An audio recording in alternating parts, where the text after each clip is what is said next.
All right. We have Sheel today here, who is, by my call, the most interesting man in tech. And that is a big claim. And I'm aware of the power of my words, but I did not stutter.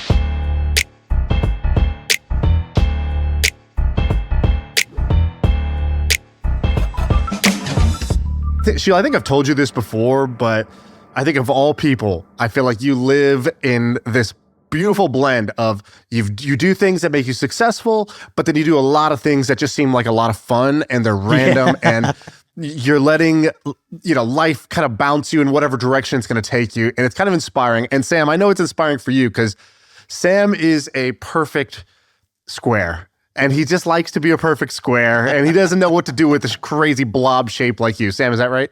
Yeah, I mean, he's inspiring to me. Like, he just does the silliest stuff. But let's just say, so Sheel, here's I'll brag on your behalf. So basically, you have a $320 million VC fund. You've built a business called Thistle to $100 million in revenue, and you've built another business that sold domains. I think you've sold $500 million in domains. You've done all this amazing stuff, but then you do the silliest things.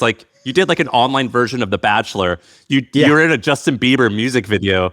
You do ridiculous stuff. He got married, sponsored by Taco Bell in the metaverse. He had a wedding in the metaverse with Taco Bell somehow. I don't even know what that is. I didn't know about that. That's awesome. What was that? Oh, it's a long story. But yeah, Taco Bell sponsored my wedding. We had a series. I figured if you're going to have a wedding, it's a great excuse to bring your friends together. And so I was and it's an excuse for all your friends to come together. As many times as you do it, they're all going to come. So we had 6 weddings and 9 wedding-related events over the course of a year, one of which was sponsored by Taco Bell because we entered a contest and my amazing wife let me do this. Yeah. Makes sense. I don't even know what to make of all this. But makes sense. What up, YouTube? Shaan here. You guys know that I have started a newsletter company and sold it. Sam has done it too. Sam built The Hustle, got it to millions of subscribers, sold it to HubSpot. I built a company called The Milk Road as a crypto newsletter and sold it for millions of dollars 1 year later. And we've both had success with this newsletter business model. So the team at HubSpot got together and they did a research project called The Future of Newsletters. And they're trying to put together some research around where they see opportunities for the newsletter industry. What are some of the, sort of checklists, some things you should pay attention to when it comes to newsletters, and a bunch of other data and research that they're packaging together. If you want to check out what the HubSpot team has put together, go to the link below this video and download it. It's free, and you can check it out, and you can learn something about newsletters. I went back and I listened because you've been on the podcast way back when I first started it because you were a friend of mine in San Francisco and I wanted to have interesting people on the podcast. So back in 2019, you're probably in the first 20 episodes. And I actually went back and listened to it this morning because I forgot all of it. I don't remember any of this. So I'm going to repeat a couple of the stories. I actually want to start. You brought some ideas, opportunities you see, things like that. I want to get to those. But I want to start with maybe the relatable side hustle. Can you talk about one of the early ways you made money, which was this story about the iPod mini? I don't even know if you remember the full story here, but can you tell this iPod mini hustle story? Yeah, I was a new college graduate. I was working a job. They gave me an iPod mini, which is the iPod had come out, it was white, and then the mini came out, it was smaller, and it was available in 4 colors, blue, yellow, pink, and green. And right after I got it, my headphones got stuck in a bike I was riding and broke. And Apple was not selling those headphones. Those iconic headphones that I wanted, Apple wasn't selling them. So I had this idea of let me make these headphones and I'll make them in the colors matching the iPod mini. And so I went to China for the first time in my life just to figure this out. And I You went for this reason. I went for this reason. Yeah. I was working a full-time job. I took a 2-week vacation and I was let me spend those 2 weeks in China. And where in China? China's a big place. You were just I'm just going to go. I'll find a guy. What was the plan? Okay. So I went to Hong Kong actually originally. I looked up trade shows. There was this big consumer electronics trade show. So I was I'm just going to go to this trade show and then I'll figure it out. And I hadn't booked anything else. So I went to this trade show. There were thousands of booths. And so I just went around having no idea about anything. Just went to these booths, found ones that made headphones. Their English was very poor. my Chinese is negligible. So it was a lot of like, they pull out a calculator and I'm like, this is what I want. And then like, I had some sketch drawing that I had made of what I was looking for. And then they're like entering a number into a calculator. They're like, that's, $5. And I'm like, no, no, no, no, no. That's like 83 cents. And then I actually went and visited their factories in like southern China, Guangzhou and Shenzhen. And it was awesome. Like it was a really cool way for me to get into business. How much time passed between your headphone breaking and you're like, oh, I should sell headphones and I'm in China? I think it was like a couple months. So you have a job, you decide to go, you're like, I'm just going to kind of fund this off my savings. Or did you place the initial, was a big initial order? How did you do it? The initial order, it was cheap. It was 10,000 headphones. And I think, for me at the time, it was a lot of money. Like it was my first job. But I think it was like a total outlay of $20,000. Gotcha. And so you make these headphones, which by the way, seems like an insane oversight by Apple to not sell the headphones. It made no sense, you're saying, they were iconic at the time. And you have to market these. How are you going to sell like 1,000 or 10,000 pairs of headphones? So there were now there's a playbook, quantitative marketing, all this stuff. At that time on the internet, there wasn't a playbook to follow. So I started out like going after blogs. There were a lot of blogs when I was like, I'll give you a giveaway for your readers. That was one technique. Smart.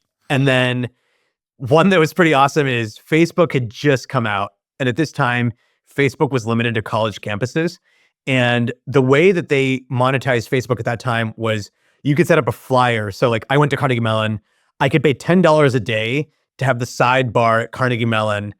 And it was basically for like a flyer. Like if I was throwing a party, I could advertise on Facebook. And so what I did was I went back to my high school friends who went to the biggest colleges. So like University of Michigan, Ohio State, like those Penn State, those kind of colleges where they had like 30 or 40,000 students. And I said, give me your Facebook ID. And they gave me their Facebook login. I paid them something.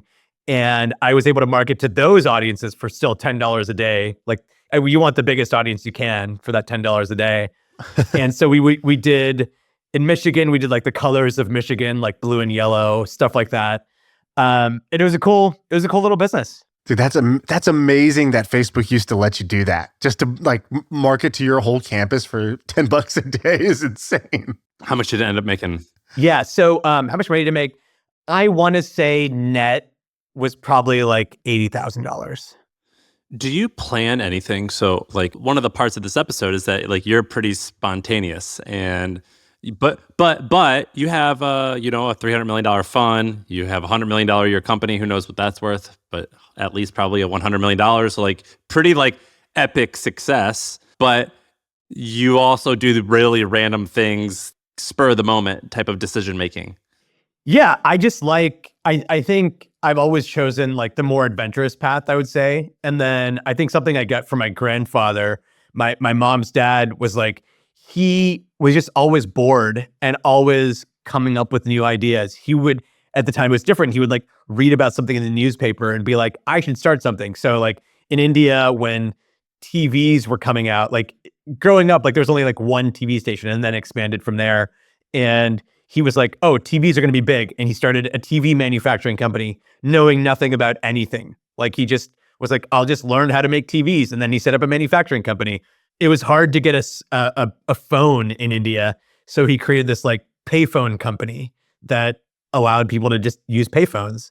And like, he would just read about something in the newspaper. And like me as a kid, he would actually like mail me like clips from the newspaper. And he'd be like, should we start this company together? I'm like 15 years old. And he's like giving me an idea.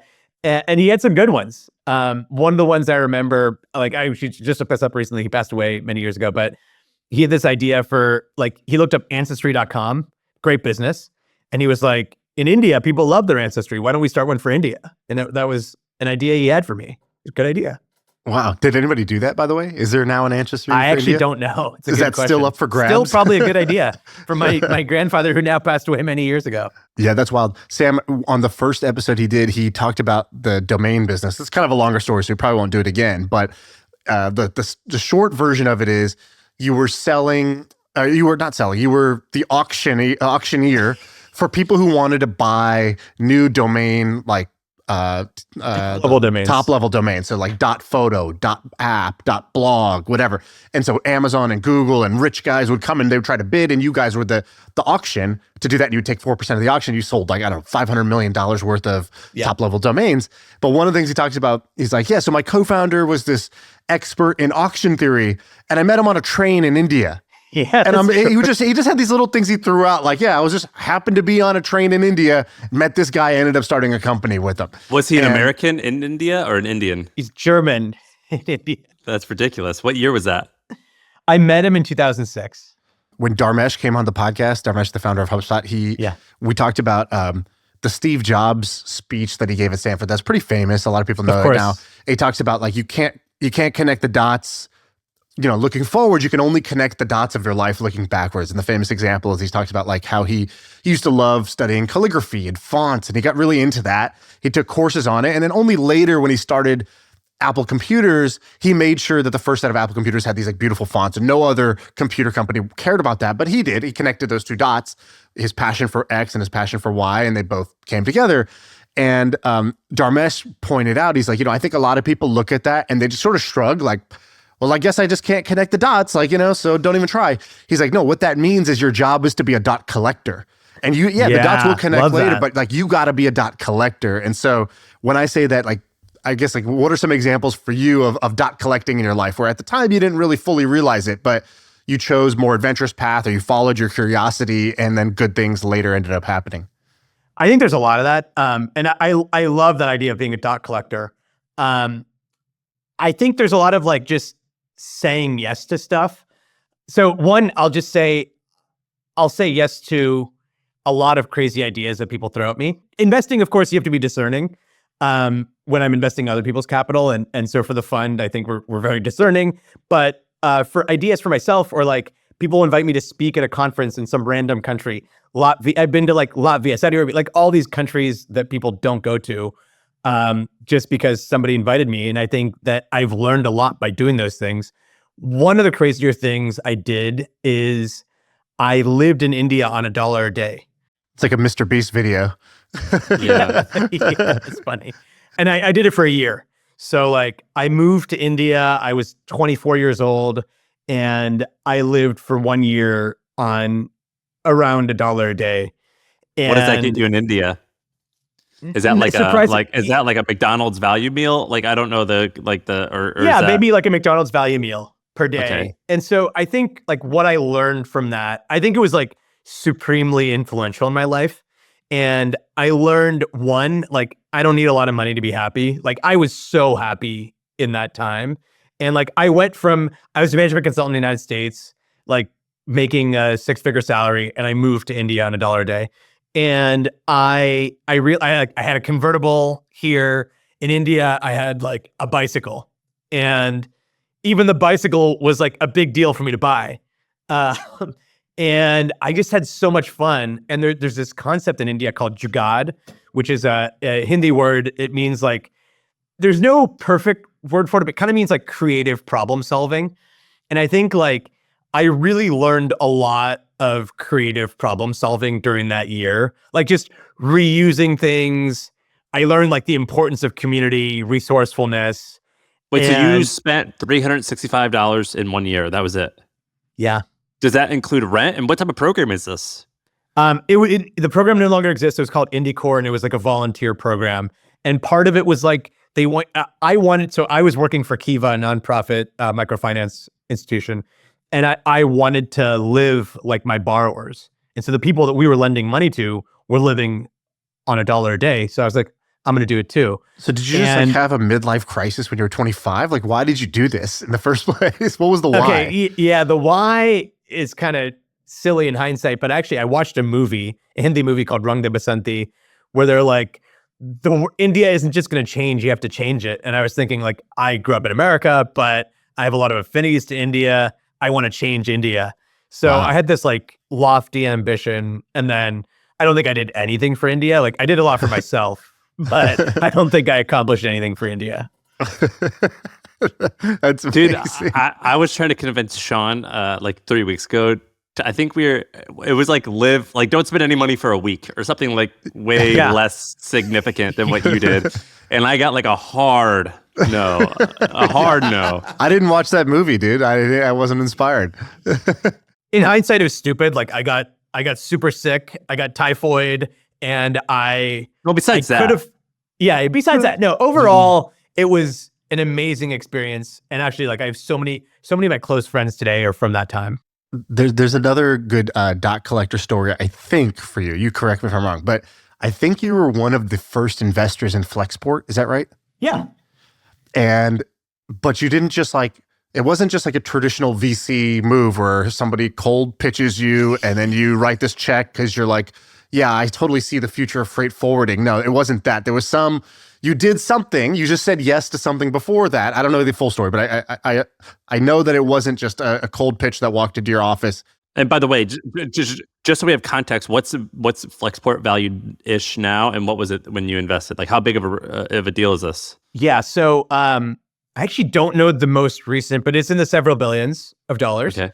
And when I invested, it was a $10 million valuation. Oh, wow. All Something right, cool. like 10 million to 3 billion, let's call it. Yeah. And I sold some of my shares, and the ones that I sold, it was more than 100x return. Wow. Okay. All right. Go ahead. Sorry. And okay, so Flexport, it's a digital freight forwarding company is one way to think about it. If you have a bunch of stuff in China and need to get it here, there's a bunch of steps required in between, and they'll help you do those steps. Like in when an you automated wanted your fashion. iPhone, your iPod mini headphones to get here, they got to get onto a container, get onto a boat, get from the boat to the port to the truck to your warehouse. How does all that Go happen? through customs, all this Yeah. other stuff. Exactly.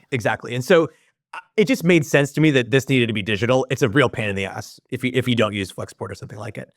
And so I met Ryan at a party, and we bonded over some really funny things, which were I think he's a really hacky guy. Like he just figures stuff out. He started the company by himself, non-technical, like outsourced team originally, and then eventually he built up a lot of stuff internally. But we were buying Uber credits in our name.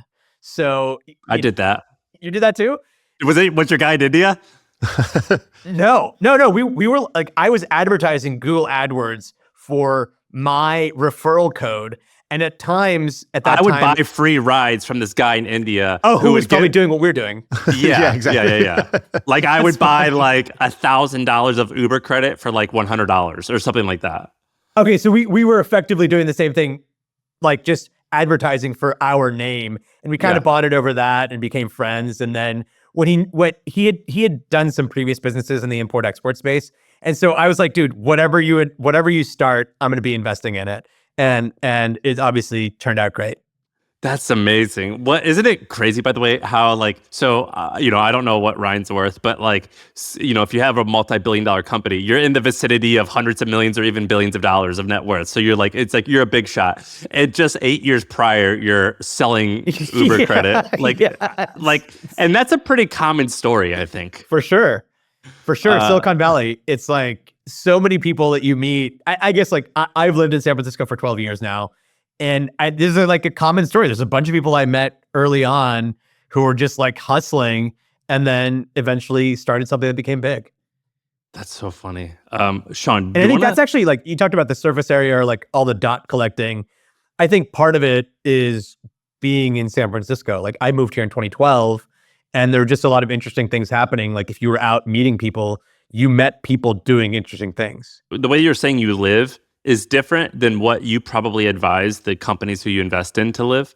Just like saying yes to a variety of things, which it's a bad like if I idea. wanted to like paint this in a bad way, I'd be like, well, you're ADD and you can't focus, and like you're missing out on like year 8, 9, 10 and year 20 where all like a lot of the compounding like growth comes from.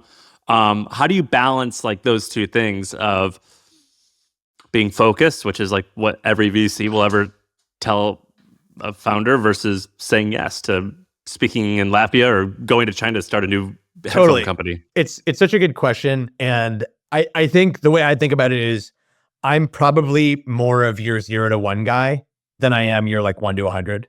And so like I've started a lot of things and then mostly found other people to actually run them over time. And like some of the things I started got to exit and were successful. But if you want to have like huge success, multi-billion-dollar companies, which is like what we're hopefully investing in, you need to be really focused. And so I would not invest in most of the companies that I would start. Like if I were running a VC fund, these companies aren't VC type opportunities. What's the story of Thistle? Because I remember we went out to dinner once many years ago, and you were like, you started this you helped start, I don't know what your role was, but you helped start some local food delivery business. And at the time, there was just a bunch of them going out of business. Sprig was going out of business, and it was like looked like a bloodbath. And you were like, no, we're kind of approaching it like not the venture funded way. I started ordering from it. I started eating it all the time. I love Thistle. And Sam just said it's now 100 million a year business. Can you tell, what is the origin of this business? Yeah. So the origin is myself and my roommate in San Francisco at the time. We felt like we were just like making unhealthy choices and like eating the fastest thing possible to get back to work or whatever. And the idea was like, what if there was healthy food in your fridge already? That would be the most healthy thing you could eat and most convenient thing you could eat. And at the time, as you said, there were these companies, Sprig, Munchery, Spoon Rocket were the most popular ones in the Bay Area, where you could order and for like 10 or 15 bucks in 20 minutes or even 10 minutes, food would show up at your door. And we were like, should we invest in these companies? Should we start one of these companies? I ended up driving for Sprig. I was like, let me sign up to be a driver. There he goes again. That is so funny. Yeah, and for those people who don't know, Sprig is started by all of our friend Geigen, and it was one of the innovators before DoorDash, or I think before DoorDash. You're driving there as like due diligence? Yeah, I like signed up to be a driver and to like, diligence. And I was like, okay, so there are a bunch of problems with this model. I don't know if this is going to be a massive business. And the problems are, one, they're wasting a ton of food. Like you cannot predict how much food you need on any given day. And they were like, yeah, we have this AI model. Like we're going to predict if there's a Giants game, it's this, it's actually like kind of impossible to predict. So wasting like a third of their food. Drivers all are driving at the same time. It's like lunchtime or dinner time. That's when it's all happening. And then routes aren't optimized. So like you're kind of driving one place, then you have to go somewhere else across the city. So we were like, can we solve this? And so we set out to solve it. And the idea was a subscription service. And the idea was you have to order by Friday your meals for the week. And there are people like, it doesn't work for me. Like I don't know what I'm doing tonight for dinner, but like somebody might invite me to something and I'll go. But a lot of people are more structured in life. And the idea was, for those people, we can give them a meal plan. And it's kind of like a private chef might be. And do it at an affordable price point. And it's been great. Like the business is awesome. Thistle.co. If you're on the East Coast or West Coast, you can check it out. Is it bootstrapped or do you guys raise funding? We did ultimately raise funding. And we've raised a few rounds of funding, but not that much money over time. But it's a good outcome for you personally? Yeah, it should be. Look, I think food businesses are tough, low multiple businesses. And so I don't know what it's going to be. I haven't assigned any value to that equity, but hopefully it's going to turn into something awesome. Is it still just in San Francisco? I remember at one point you had said it was like doing 20 million a year in just San Francisco. Did it branch out into like 100 other cities now or what? So it's all along the West Coast and the Northeast as well. Yeah, I see it out where I live. I live out right outside of New York, and I see. Do I see billboards? You might see billboards. You see a lot of bags. One kind of like fun thing is a lot of celebrities use them, and you'll see like videos of celebrities on the internet like carrying the Thistle bag, which is kind of cool. Like this mega famous person is carrying something that I helped create. You sent us a list of like 4, 5, 6 ideas, And interestingly, Shaan, a few of them are in your wheelhouse involving schools. A few of them are in a thing or two that I know about. And I think it'd be interesting, since you see so many ideas with the fund and you've been well connected in Silicon Valley for, I don't know, 20 years now, if you could list out some of the interesting opportunities that you're kind of seeing. I have some that are like maybe venture scale ideas, and then most of my ideas are not venture scale, but I could talk about a few of them. One is I just got back from Florida. My parents moved to Florida. They moved to a Indian retirement community, and it's called Shantiniketan. And it's not that well executed, but the idea is Indians, they like, this guy created a huge plot where he put up like 100 homes. And then there's a community center where they have Indian food, they have like movie nights, stuff like that. It's really fun for Indian people, for Indian retirees. Do you have to be Indian to go, or is it just like everyone who lives there is Indian? Yeah. But like, can I go and join? Oh yeah, you can go check it out anytime. Yeah, eat the food. And so the idea, it's a good idea, but it's not that well executed. And I've just been thinking, like, there are a lot of retirement communities out there, and most of them are aligned to a single affinity, which is golf. And so like most retirement communities are built around golf, which is great for people who love golf, but there's so many other affinities out there that should have their own retirement community. And, you know, people are living longer than they did. So like people are still retiring at 65, but they have like, not only are they living longer, they're living longer, healthier lives. So like my parents are still like relatively healthy. I expect them to live another 20, 30 years. And you can build these communities where people like do whatever their affinity is. And so I think there's an opportunity here in building a roadmap for an affinity and then like stamping it for other affinities over time. Shaan, don't you know someone in this? Yeah. So I've looked at this because I found it fascinating for the same reasons that Sheel was saying. Well, first, they're good businesses, right? Because you're basically taking raw land, and then you're like, you just do the math. You're like, okay, cool. We're going to sell, let's call it 50 plots or 75 plots or 100 plots. And the numbers get pretty big pretty fast when you're buying these at a raw state and you're able to sell them. But they also, one of the things that some of them are doing is they blend together the like different health spans. So for example, you can start there when you're just retired, but then you need some assistance. And then there's like an assisted area. And then there's like, you need a lot of assistance. And then you're at the kind of like the full service model, but you don't have to move. You don't have to like move very far, right? You're just like, and your community's still there. Yeah, you're still in the same community. You don't have to like, do this like big cross-country move. It's not the scary thing. You just sort of, as your body, goes down that gradient, you just sort of move down a different level of service in the community. And so that's super profitable when you do that. And the LTV of the customers, I mean, imagine, right, you're 20, 30 years in one of these communities, it's really high. And I know it because my parents kind of had the same reaction that Sheel's parents had, which is, yeah, that'd be great. I don't play golf, but if there was a place that had the food we like, with people that we get along with, that speak the language, that we have the same cultural values. And I was like, well, that's going to exist for every race, but also not just race. Like, what are other things that people bond over, or is like the central pillar of their life? And how do you build communities around that? Just seems very lucrative to me. Totally. For the one my parents did, there was a waiting list. So my parents prepaid. They put 100% of the money down and didn't get the home for 5 years. And on these things that when I think of an old home, I think of like a hospital-looking center but these are like a plot of land where you buy a house. Yeah, they bought a townhouse. Got it. And then you pay like a monthly fee. Yeah, you pay monthly fee. You get food, which is, for Indian people especially, I think a really big deal.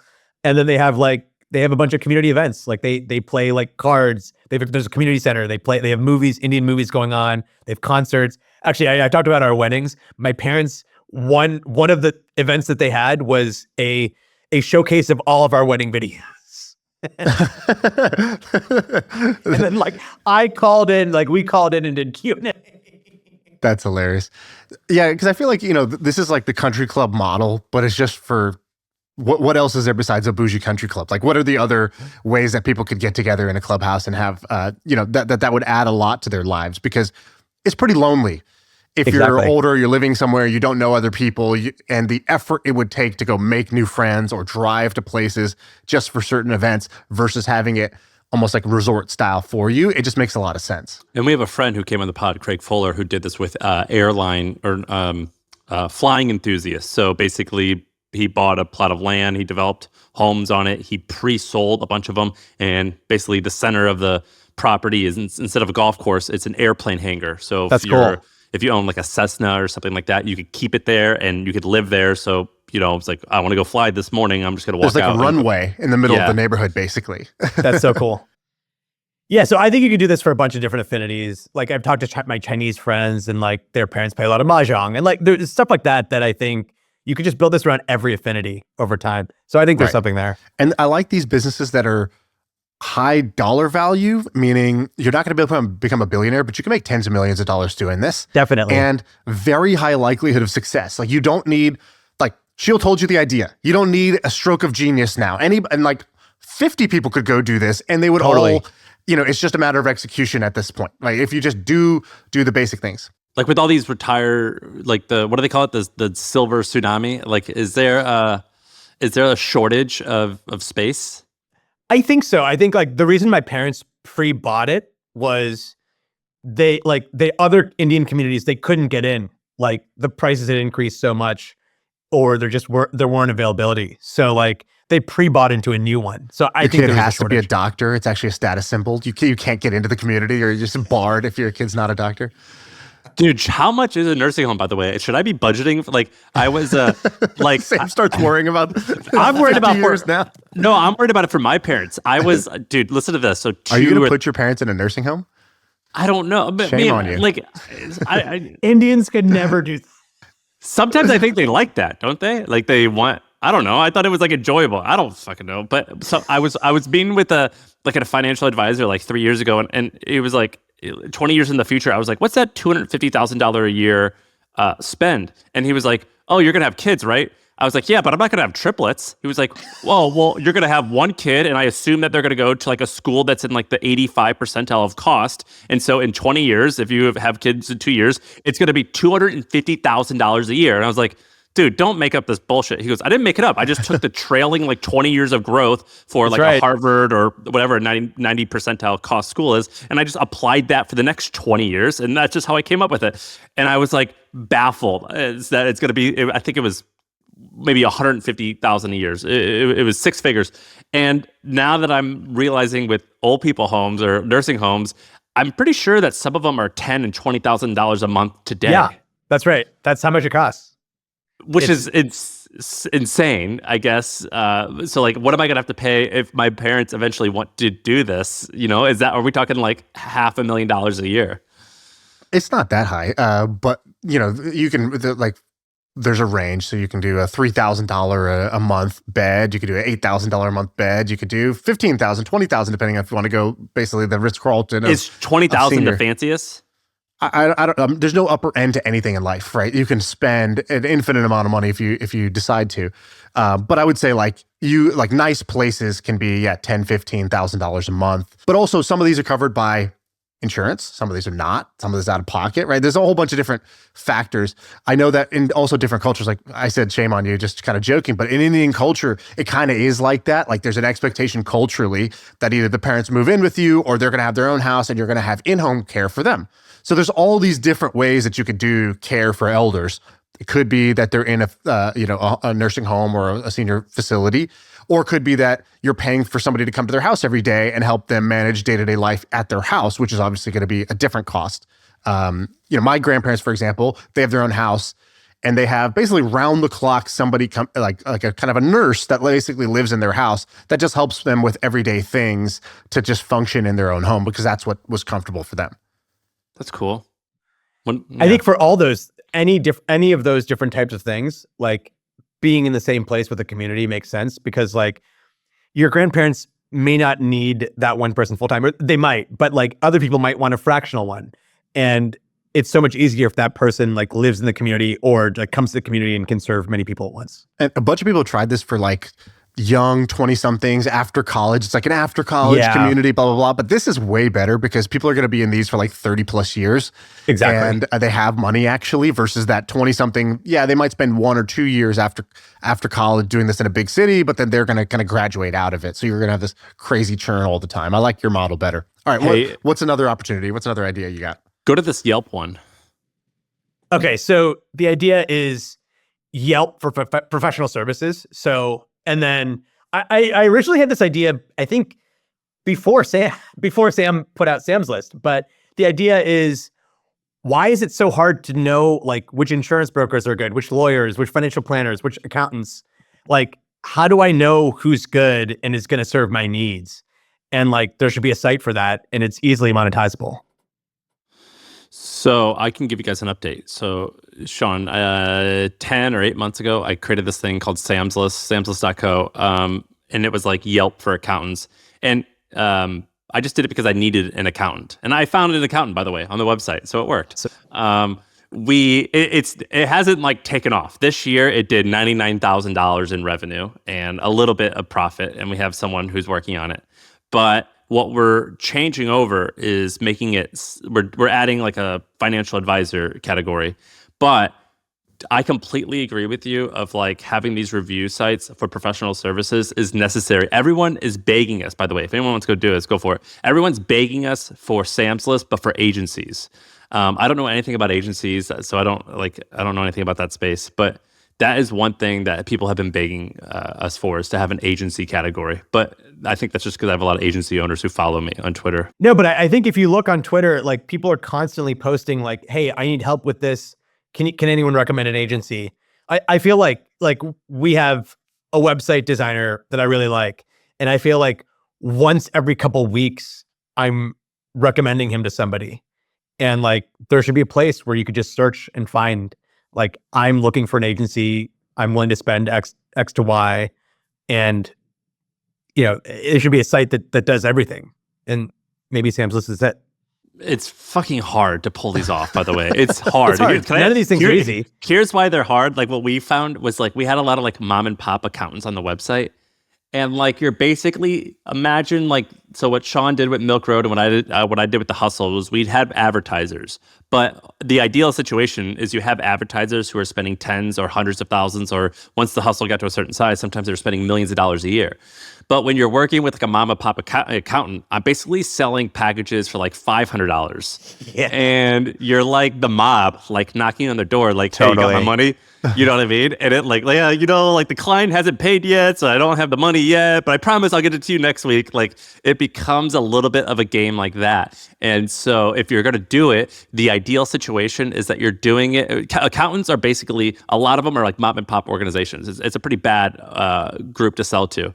But like whatever organization or industry you want to do this for, it has to be where they're already spending a lot of money and it's bigger companies who can write bigger checks. Otherwise, you're just going to end up like Yelp. Have you guys ever known, like the joke in San Francisco when we lived there was Yelp is where you go to learn how to do sales because it's such a hard sales job.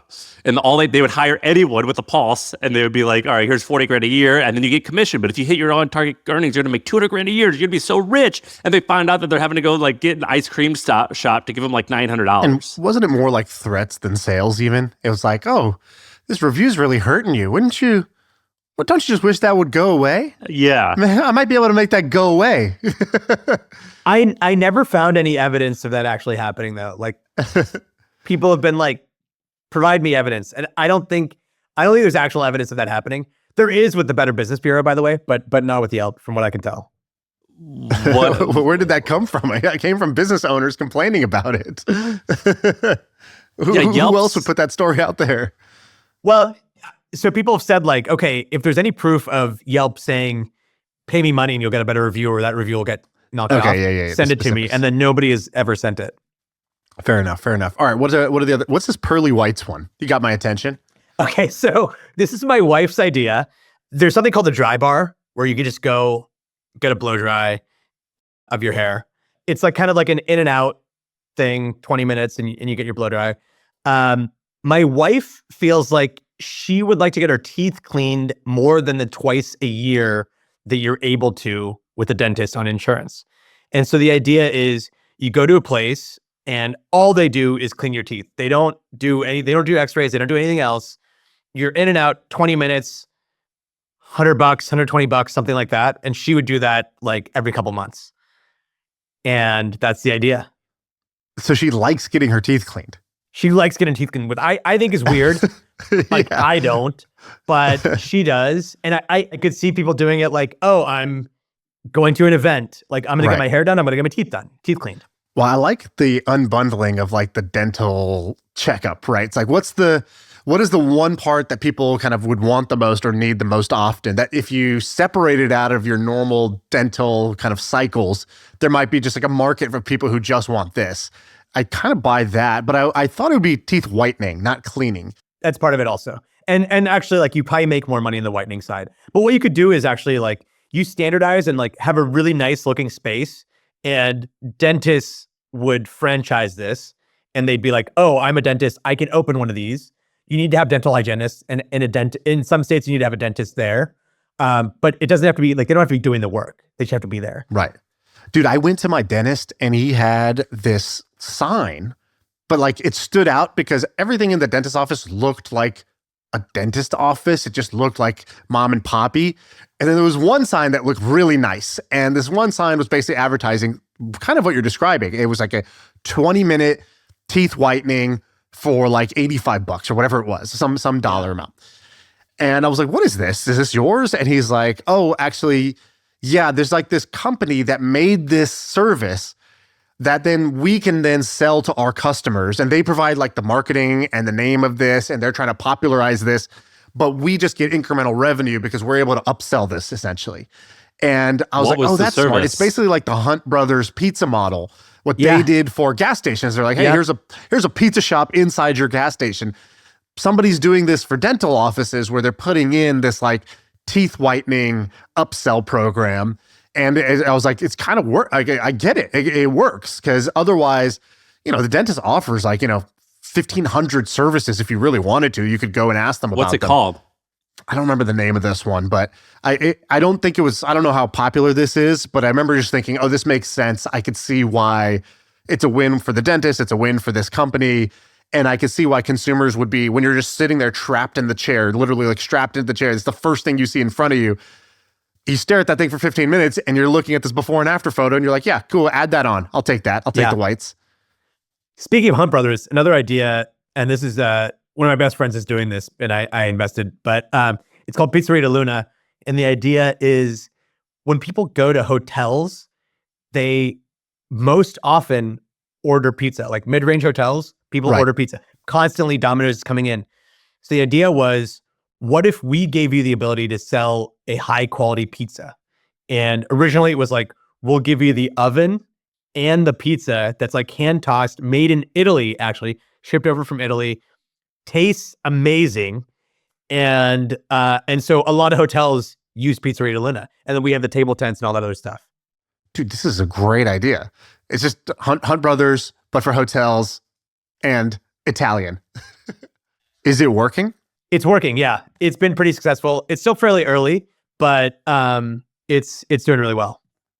And what's the hard part about this? Because like, the Hunt Brothers thing, I think they started out doing wholesale ingredients. So they already had like a ton of infrastructure in place where they were already selling, doughs and all that stuff to pizza shops all around the place. And that's why they were able to like just take the next logical step and create their own brand and then provide those same ingredients to the gas station owners. Is this really hard to spin up, or was this actually like, pretty doable? I mean, it's complicated. Like, my friend is on a plane to Italy all the time. Like, he wanted to make sure it was like super high quality, something the hotels felt really proud to offer. Wait, but why? I don't think I could tell if this pizza's from Italy. That's it. Like, would my taste buds know the difference between a Kentucky and an Italian? Says it, you're like, yeah, this is not cheap pizza. It's not cheap pizza. Like Italy, like, is that, how like Florida has like Hollywood, Florida? Like, it's a small town. Yeah. Can we call it like, is there like an Italy, Kentucky? Italy, Wisconsin. Yeah. No, it turns out like the ingredients, like, it just does taste better.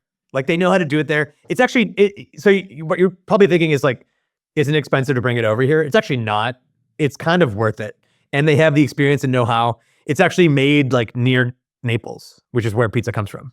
Dude, my dad, I remember when we were a kid, he saw this pizza place and the sign just said hand tossed pizza. And there was like a guy in the window tossing. And my dad wouldn't shut up about the hand tossed pizza for like, a year. And these things just work. I don't know why. There's something Dude, to it. If it says world's greatest cup of coffee, I buy it every single time. Oh, totally. That shit always works on me. Do you guys know the Grey Goose story? No, yeah, what's the that? taller bottles. The taller bottles, but also the guy who started Grey Goose started it, by the way, when he was in his like 70s. He was like 70 years old and decided to start a startup. Was he successful? So before that, he had created Jägermeister. Not created, but he had brought Jägermeister to the US and made it popular. So like the Jägermeister story was he's out one night. All right, he was like part of the family alcohol business, his wife's parents' business. And then they get in a fight, they kick him out. And he's like, all right, fuck this. I got to do something. And he's out one night. He sees a German like group of friends sipping this like weird cough syrup looking thing. And it was Jägermeister. And it was like a after dinner type of thing. And he's like, what is that? He inquires about it. He figures it out. And he decides, I'm going to become the US importer of this thing called Jägermeister. But to make it popular, what he did was he created the Jaeger bomb and got like Jaegerettes, the girls who would go around bars pouring the stuff down college kids' throats, and he made it the party drink. So Jaeger becomes this like big drink. He's successful. Now he's in his 70s and he's like, all right, I'm going to start a new one. I want to start a vodka company. And he basically says, I'm going to do two things differently. First, he goes, we need to source the vodka. And they go, great, we're on our next flight out to Moscow. And he goes, no, we're not doing Russian vodka. They go, what do you mean? We're all that's where vodka comes from. He goes, go to France and find me vodka. They go, there's no vodka in France. He goes, go to France and find me vodka, because if I told you this is French vodka, it just makes that dirty Russian vodka look like crap. And so they're like, but what if it's not better? He goes, I said it's French vodka. That means it's better. And so he sends one group there and he tells the other group, he goes, go to the bar right now and buy the most expensive vodka that there is. Bring all the bottles here. And they bring all the bottles and he's basically like, he lines them all up. And he goes, cool. Whatever what's the most expensive vodka? It was like Absolute at the time. He's like, cool. We're going to be 30% more expensive than whatever the most expensive one is. And that's their bottle. Okay, it's this fat bottle. We're going to be a tall bottle. And then he commissioned somebody to make it, and they did the frosted glass. And he's like, that's it. That looks expensive as hell. And he created Grey Goose off of this very simple concept. It was like either Italian or French vodka put in this expensive, tall frosted glass bottle. It's so tall it wouldn't even fit on the shelves. So you had to put it on the top shelf, because if you put it on the middle shelf, it wouldn't fit. It was too tall. So it had to become top shelf like vodka by default, because it was so tall. Isn't that amazing? That's hilarious. That's so funny. It's interesting because it's basically like a commodity. Like it's all pretty much the same. It's hard for people to distinguish. I have a friend who started a vodka brand, and the bottle cost more than the vodka. Yeah, exactly. And it was like a premium brand. Dude, it seems like a horrible business to be in. It seems like really challenging. Alcohol in particular is tough because of the regulatory environment. It's different state by state, what you can sell, and you have to get licensed and all this stuff. It is challenging. Oh, do you want to do another one? Yeah. What else? Yeah. What else are you excited about, Sheel, that you think somebody could go do? I think something I want in my life is like a school for AI tools. So like maybe you could franchise it. But for me, like right now, I would pay a few $100 to go to a class like half a day just to become a better photographer, iPhone photographer, and like show me how to edit things and like make funny things on the internet, memes or whatever. Same thing for video. And I think the same is true for many other products that you can use like AI or software for. So it's like a software school in person. Cool, but just for you, like just other tools that are useful in your life. Exactly. Yeah. Is for Shaan, adults or for kids? It could be Tell for them what? adults. I think start with adults and then also kids. Shaan, he was telling me before this, he was like, I'm trying to hire this person to teach me how to do like video editing and use AI. And I was like, two things. One, Shaan actually hired an AI like tutor, which is actually pretty amazing.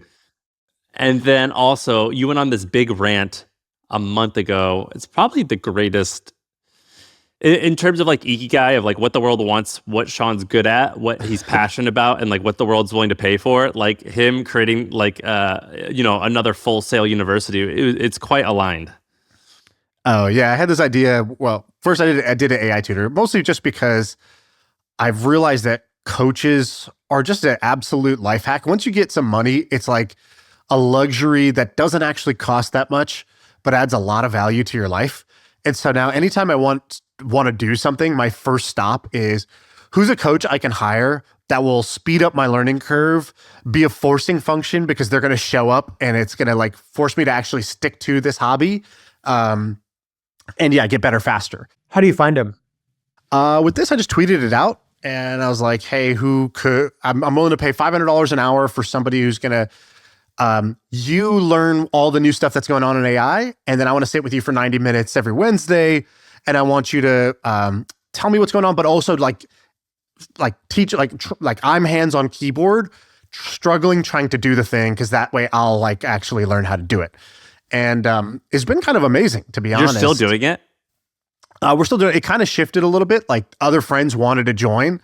So I invited a couple other friends. And so it's kind of a group thing now. And, yeah, it's pretty amazing. So, Awesome. so that's been great on the AI side, but just in general, I'm a big like, it's like comical now how my first answer to everything is to get a coach, and but whatever, I'm gonna keep doing it till it doesn't work, and it's worked at everything. Dude, we so hired far. we hired an organizational coach to come and teach us how to like organize a closet. Like I'm so on board with. Oh my God. We pay so much to our organizer. We don't have a coach. We just have an organizer who comes in and she is doing so well. She last time she was here, which was like 2 weeks ago, which is because she's here all the time organizing something. She was like, oh, my client from San Francisco is flying me. I'm going to go organize their new place in Switzerland. So she's like, got this thing going where like, it's an incredible business. I mean, it's not like a huge business, but she's got people under her and stuff now. Is too. it just like magic? Like, is your house just like incredible now? I think it's fine. My wife loves it, so we do it. I have a friend that just bought a home.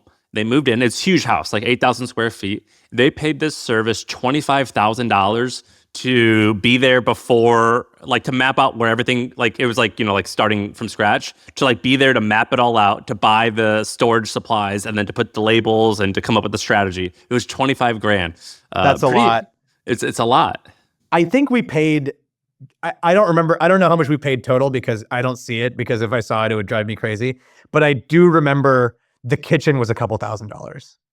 Do you have the like Indian frugality gene, or are big you time. like, okay, you're not a Big good time. spender? I'm not a good spender. And it's like my lifestyle hasn't changed, that my net worth has increased quite dramatically over the past decade. And my lifestyle hasn't changed. I'm always looking for a deal. Like anything I buy, I'm going to Slick Deals first. I've like got the credit card points thing down, like all this stuff that I shouldn't be doing is like stupid optimization. But for me, it's kind of a game and I love it. Give us a quick credit card tip. What's your credit card stack? Because I don't want to do the research, but I might just piggyback off you. Yeah, for sure. Okay, so I use the US Bank Smartly card. It's 4% on everything. And if you just want a single card, that's the card to go off of. US Bank Smartly? That's what it is? Yeah. It's 4% on everything. By the way, I use it on my taxes.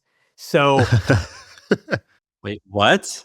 I pay 1.82% to the government to use my credit card, and then I get 4% back from US Bank. It's just like I'm getting 2% back on my taxes. I could use that for like Facebook ad spend. I could use it for You anything. can use a Facebook ad spend. Yeah, exactly. Is there like a limit, or is it unlimited? Just your credit limit. Wow. What's this called?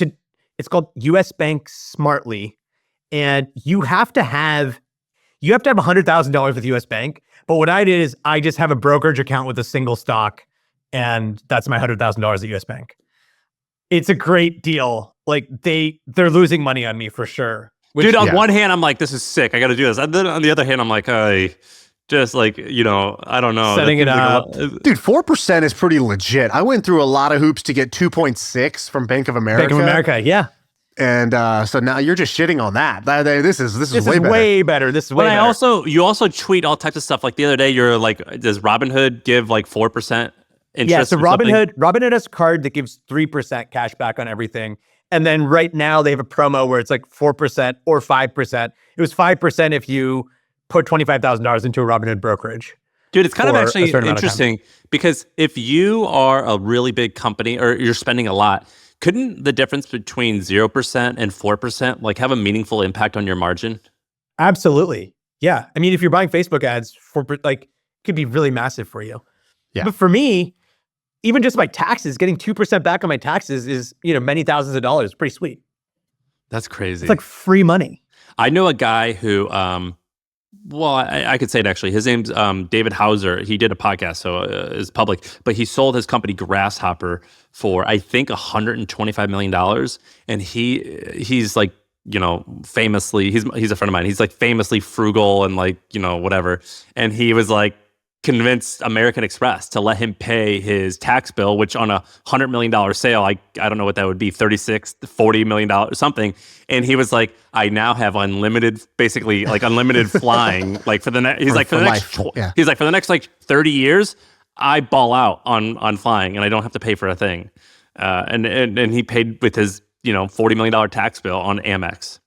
The one thing, speaking of miles, so like, one thing I don't want to do is accumulate a lot of miles. I already have more miles than I need.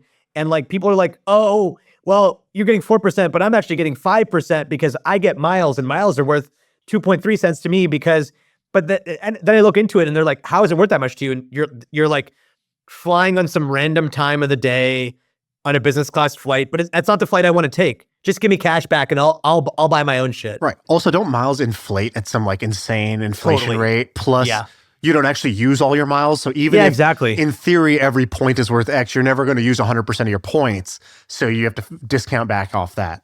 Exactly. So for me, cash back is king.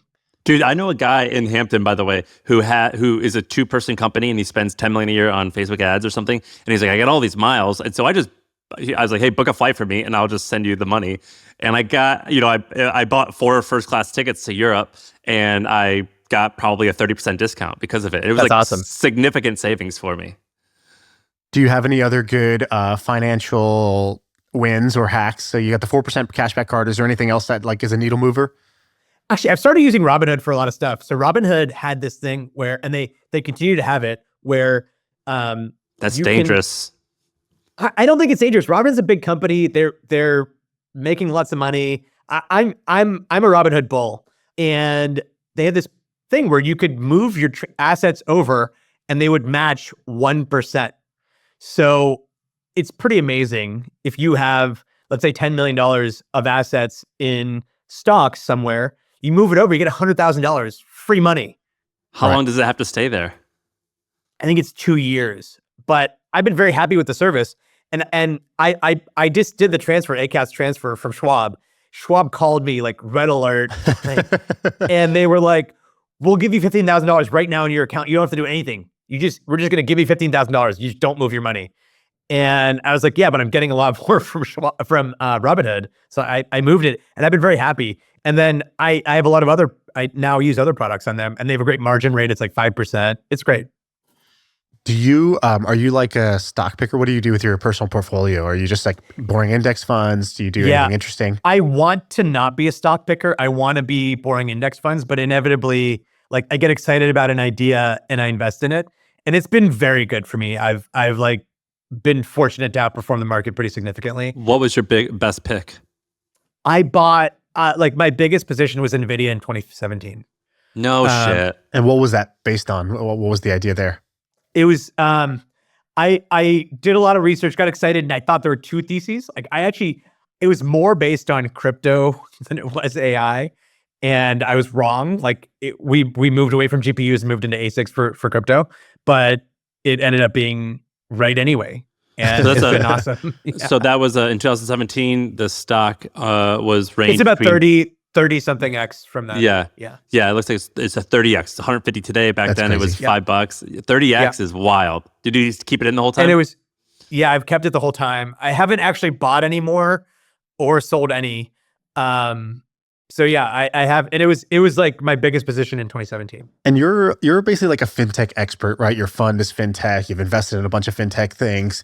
What's your position on crypto? Are you like, Yeah. are you a big Bitcoin bull? Do you believe in all the altcoins? Like, what's your, where do you stand? Because I haven't heard you talk about it much. Yeah, I don't talk about that much. Bitcoin is actually, looking at my assets, it's probably Bitcoin number one, Nvidia number two, and then like the house that I live in number three. No way, really? Yeah. And so, say more. Well, what got you into Bitcoin or crypto at the beginning? And is it just Bitcoin, or do you also believe in ETH and Solana and other things? I only have Bitcoin and ETH. I have some of the others, but like not a meaningful amount. I actually have a tweet where I was like anti-Bitcoin, and Bitcoin was like 60 cents or something. And I was like, this is never going to work. Here's why. Governments are never going to allow it, blah, blah, blah. And then I finally bought in around $300. And the idea was, I still like what people believed then, what people told me was like, it's going to be a fast and efficient way to move money. And that isn't what happened at all. Right. And so in some ways I was right. It doesn't matter that I was right. I lost a lot of money by not doing it earlier. And I think as a store of value, like the more successful it gets, the more successful it's going to get. Right. And so that's it. And more people are putting money in. So I've put money in. Now, for me personally, that makes sense. For my fund, I want to invest in things that like actual people are going to be able to use and like have real impact on the world. And I haven't found that many use cases. We have made a couple of investments in stablecoins. I think there's something there. Yeah, I was going to ask you, nerdy question. There's a lot of people are paying attention to stablecoins right now. I Is that what Fartcoin is? That's an unstable coin for sure. Fartcoin, so butthole. People who don't know, a stable coin is basically, it's a digital token. So it has the benefits of being like able to be transferred online easily and programmable and things like that. But it's just pegged to the dollar. So you put $1 in a bank account, and then one digital dollar is created. And that's the idea, is that in order for the digital dollar to be created, an actual US dollar has to be put in a bank account somewhere. And so there's companies like Circle and others, Tether, who are supposedly doing this. And I guess it's kind of like a lot of people believe it's like stablecoins is taking off now. There's some charts. I think the All In podcast has been talking about this recently. A stablecoin, didn't the stablecoin business get bought, or a tech business that was Bridge got bought for over $1 billion by Stripe. $1 billion by Stripe. So is there anything actually going on here, or is this just all a lot of hot air? I think there's something real here. I think like they're transferring money internationally is challenging. And there's something called SWIFT, which is how banks do it. It's basically like a messaging protocol.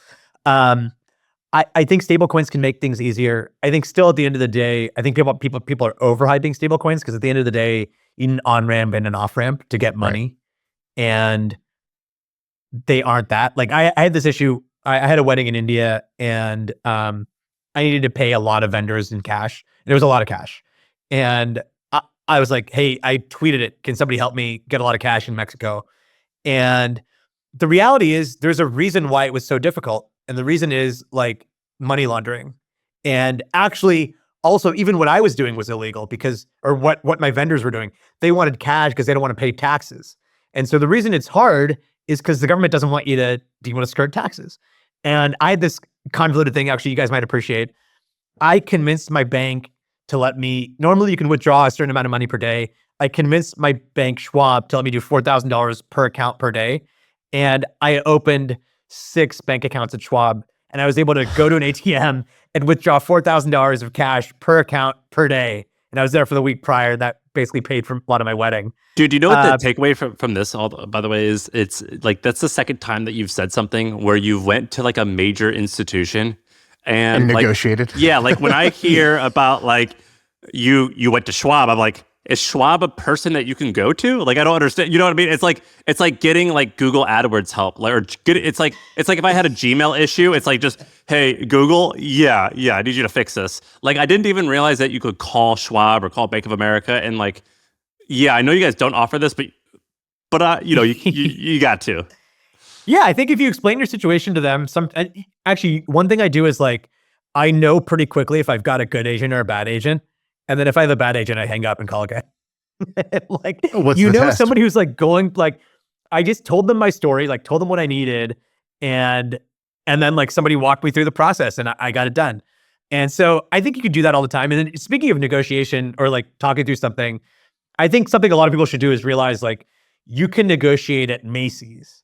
Like I did this with my wife. My wife, she bought a wedding dress, a post-wedding dress at Macy's. Like it was for one of our weddings.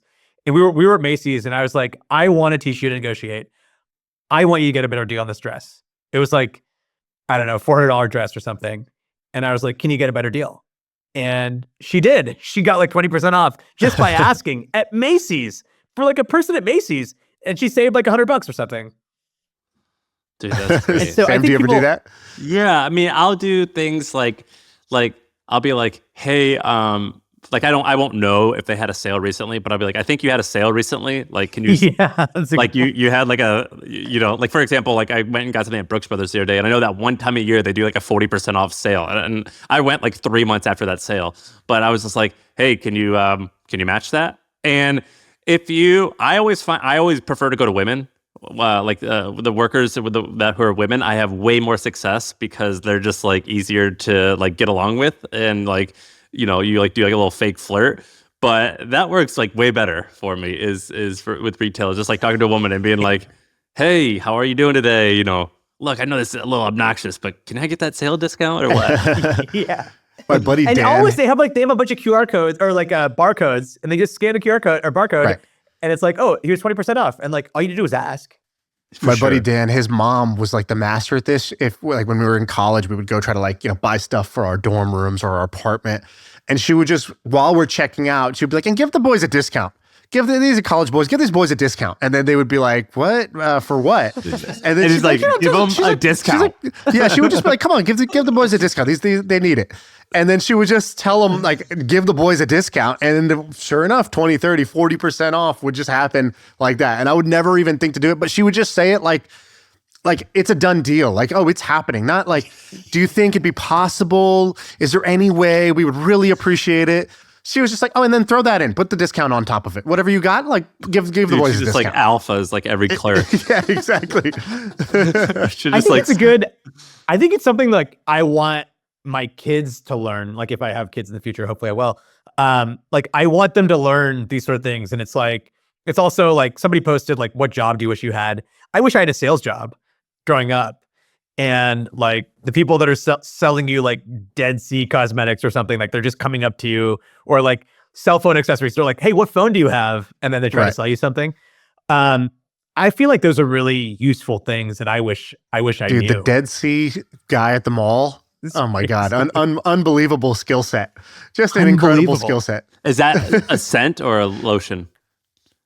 I think it's like a body scrub. Yeah. Got it. And it's got to be like a 98% profit margin sort of business. Yeah. Didn't your dad sell like door to door or something? Sheel? Yeah. My dad sold encyclopedias door to door when he just moved here from India. It's actually a great story. He was very poor in India. To come to the United States, like he studied at IIT in India, great university. And then like to come to America, he needed to raise money. So he like raised money from the community to pay for his flight over. And you had to have $300 to stay in America. Like on your passport, they stamped that he had $300. He came with exactly $300 in his pocket. And so he raised a bunch of money and he had to pay them back. And he had the stipend as a master's student and then a PhD student. And he decided to work as an encyclopedia salesman. Indian guy, thick Indian accent at that time. He was in Louisiana, Mississippi, and Alabama, door to door, selling encyclopedias. And he became the best encyclopedia salesman in the country. Did he really? And like, yeah, he really did. And he have actually, you asked him about it? Like, what was the secret? What was the pitch? I think it was just like working day and night, I think was the pitch. And crazy enough, so he made enough money to buy an apartment in like a condo in India, like a 1-bedroom condo in India. And that's still the condo that like my uncle lived in. And still, like we still go and stay in that condo that my dad bought with his earnings from working as an encyclopedia salesman. Dude, do you actually have a bunch of good tweets about your dad? Like, I feel like I kind of know about him. Like, apparently... Did that video? Did you see the video recently? Well, first of all, he quoted Robert Mugabe, who's like a dictator in Africa. Like, the dad, like, at Sheel's wedding, he like gave a speech, and he quoted Robert Mugabe, who I think was like the dictator of Zimbabwe. Like, he must have been like... What was the quote? it was about treating everyone well. It was and a good quote. It was a good quote. Like he was clearly on like brainy quotes, and he typed in like quote on love, and like it was by like a killer dictator. Right. and my dad was like, Robert Mugabe, very famous for his quips, and I'm like, I think Robert Mugabe was famous for something else, but okay. And then he's got this other video of his dad on a cruise. Like he's like, we lost my dad, but we found him dancing or something like that. He's like dancing with this other couple. And then so we went on a cruise, family cruise, a couple of weeks ago. It was awesome. I was very skeptical of going on a cruise. We went with eight family members. It was super awesome. But anyway, we go to this tasting menu restaurant, and my dad shows up with a pizza to the tasting menu restaurant. And then I filmed him, like the people like were like pretty mad at him. Yeah, I saw that. I loved it. He like covered it with a napkin. He's like, oh, yeah, no problem, no problem. And they're like, no, sir, we can see it. It's still there. He's treating it like a baby. You like put something in front of their eyes and it just doesn't appear anymore. Exactly. That's hilarious. Dude, thank you for doing this. Well, this was fun hanging with you, as it always is. And I recommend, if you want to hear Sheel's story, go back and listen to the episode. I think it's episode 18. I think it's called like the guy who made millions on selling wacky domains, because you told your story kind of like in order there, and it's a great episode. I went, for me to go back and re-listen to my voice, like anybody knows, if you're listening to your own voice on a recording, that's painful. And so for the fact that I went through an hour episode this morning, that means the episode's pretty good. And they that was give before you you guys made it so big. Yeah, you were there. You were the cause. Yeah. And you got to give Sheel a follow on Twitter. You are a great follow. Like do the like. It's just the small things in life. Like you just tweeted out, apparently, do you have a couch that's like a square? Yeah. It's a 9 foot by 9 foot couch. I Yeah, love it's this just ridiculous. thing. My wife hates it, by the way, but I love it. You just tweeted out a photo of your couch, and I'm just like, who on earth would buy this? And then I'm somehow convinced that it's the right decision. Dude, I've always been curious. You go to the furniture stores and they have the pit. It looks like a pizza because it's like a 9 square thing. That's and right. you have to like hop on like a small child and just like crawl around the couch because your feet aren't going to touch the ground. Yeah. And you did. You bought it. I love it. It's Well, so fun when you have people over, but it's also modular, so you can turn it into other things. Thanks for doing this, man. You're the best. We appreciate you. All right, that's the pod.